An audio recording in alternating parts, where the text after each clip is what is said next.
если взять произведения русских композиторов, известно в Европе, по всей Европе, но даже когда идет развод караула в Германии, пока не исполнится вот это песнопение в исполнении духового оркестра, коль славит, без этого не начинается развод военного караула.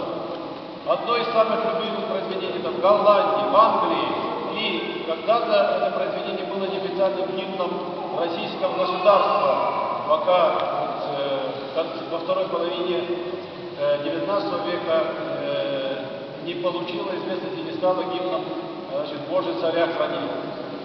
И мы решили это произведение включить в программу нашего сводного хора. Она будет исполнять, это будет произведение исполняться в сопровождении духового оркестра, который впервые в нашей практике. А сегодня вот мы акапельно нашим неполным составом сводным, потому что весь сводный хор, который исполняет, это будет 150 человек. Это хор мальчиков следующих города Ижевска. А пока это вот как бы камерный состав нашего сводного хора.